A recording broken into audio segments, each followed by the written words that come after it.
नमस्कार, दैनिक मावळमध्ये आपल्या सगळ्यांचं स्वागत आहे। मी विशाल कुंभार। मावळ तालुका हा निसर्ग पर्यटनासाठी प्रसिद्ध आहे, तितकाच तो या ठिकाणी असलेल्या भाताच्या इंद्रायणी तांदळासाठी देखील प्रसिद्ध आहे। मावळ तालुक्याला इंद्रायणीच्या भाताचं किंवा इंद्रायणी तांदळाचं कोठार म्हणून ओळखलं जातं। आज मावळ तालुक्यामध्ये यावर्षी जर आपण पाहिलं तर कुठेतरी भाताचा पेरा कमी झाला होता, मात्र ज्या ठिकाणी भात पेरणी झाली होती आता त्या ठिकाणचं भात हे चांगल्या परिस्थितीत उगवलेलं आपल्याला दिसतं।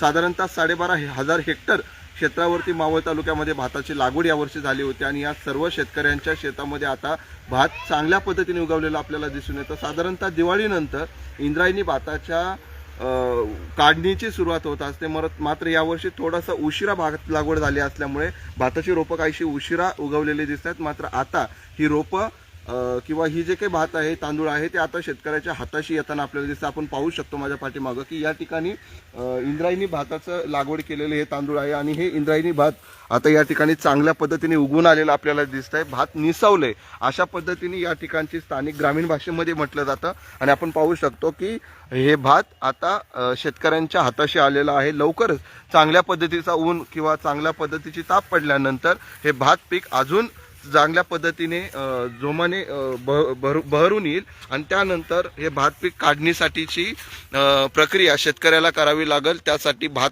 काढणी ही एक संपूर्ण प्रक्रिया असते, त्याच्यानंतर भात जोडण्याची प्रक्रिया असते आणि त्यानंतर हातात भात येतं आणि त्या भातापासून तो तांदूळ काढला जातो। मावळ तालुक्यातला इंद्रायणी तांदूळ हा फक्त मावळ तालुका, पुणे जिल्हा किंवा राज्यातच नाही तर देशभरामध्ये प्रसिद्ध आहे। तो त्याच्या आगळ्या वेगळ्या चवीसाठी ओळखला जातो आणि त्यामुळे मावळची एक आगळी वेगळी ओळख संपूर्ण देशभरामध्ये झालेली आहे।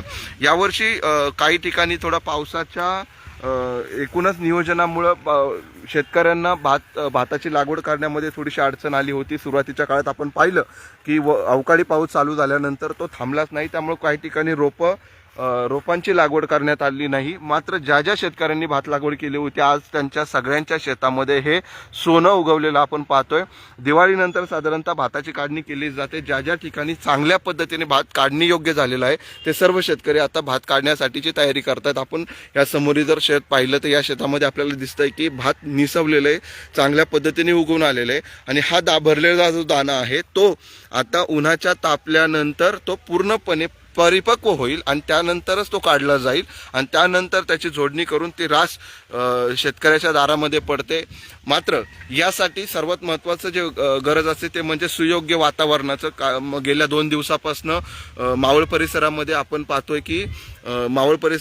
पाहतोय की कुठेतरी वातावरणामध्ये बदलाव होताना दिसतोय।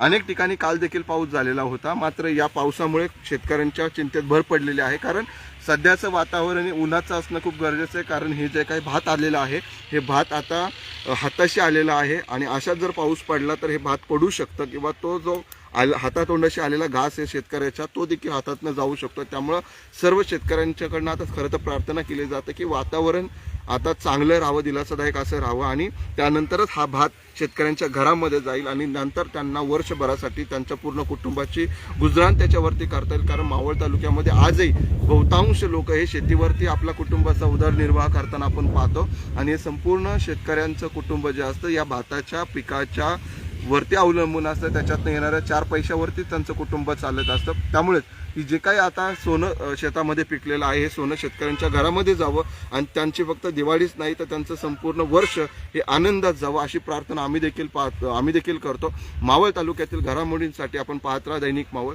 धन्यवाद।